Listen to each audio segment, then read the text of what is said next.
Good morning. I found this on Facebook. Listen here.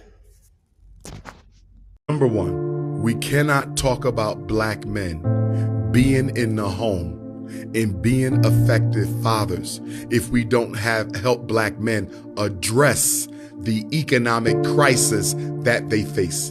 The reason South Africa's jails are filled with black men, America's jails are filled with black men. Jamaica's jails, Haiti's jails, Brazil's jails are filled with black men is because they have to break the law in order to take care of their family. So the economy is largely responsible for the disintegration of the traditional black family. A man's job is to protect and to provide. What are we doing to help them provide? I just heard yesterday that we got young black men in South Africa, university degree, graduate degree, medical degree, can't get a job. 100%. Why would I want to build a family that I'm not able to take care of? The reason we don't see more black women get married is because men don't feel confident that they'll be able to care for that woman and child. We have to look at the self-esteem of a man, the self-image of a man. Why is suicide so high for black men in South Africa? So high for black men in the United States? Because so many of us are being crushed by lack of economic opportunity, the stress of not being able to fulfill our God-given responsibilities as a man, that we just take our own lives. So empowering manhood goes hand in hand with economic empowerment. Number two, women are being empowered while men are being disempowered.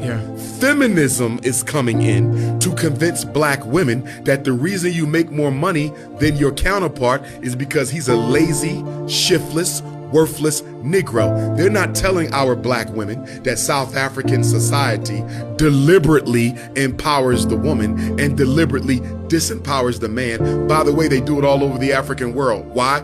Women are not military threats to the white power structure. Men are. So they don't care how many black women become doctors and lawyers and politicians and leaders. They don't typically fear women militaristically. They fear the men. That's why they cater to the woman, hoping she ignores our condition. What we need is black men to stand by black women and black women to stand by black men. Because even though the black woman might make more money, even though the black woman may have more income or better education, she still suffers as much as we do. And I think sometimes black men overlook the unique challenges of black women because their education and income is blinding us from the fact she's the most likely to be sexually assaulted. She still has to deal with racism on the job, sexual abuse from her white employer.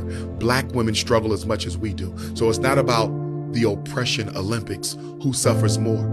Who's more responsible for whose demise? Black men and black women need to stand together and fight as a unit, not individuals. When it comes to the issue of fertility, I can flat out tell you the biggest reasons for infertility issues on the African continent, child mortality on the African continent, is Planned Parenthood International. US, UK, French authorities who come into Africa, invade the medical system, invade the family planning system, and they pollute our women with birth control pills that cause cancer and infertility.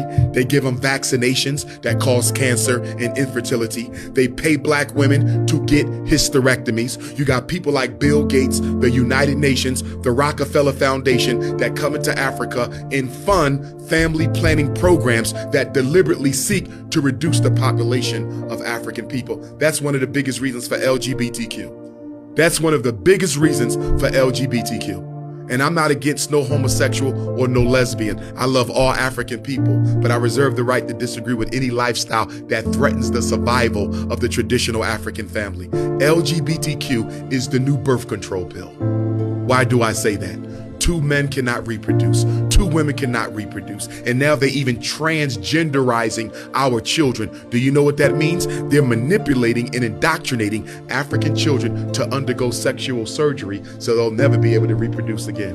When Dwayne Wade's son, Dwayne Wade, whose son is now legally had his birth certificate changed, he's legally a girl.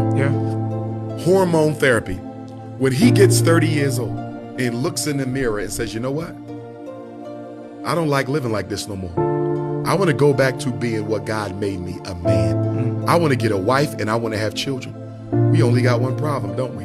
Your reproductive is gone. We got another problem. Your testosteronic levels are gone. Your ability to produce healthy seed is gone. There is no going back. We are not looking at this LGBTQ thing the way we should be looking at it. It is birth control and racial extermination. Why you think Kamala Harris is traveling throughout Africa, trying to convince African countries to legalize gay marriage? Why does America care how Africa chooses to run its society? What do you care about marriage in Africa?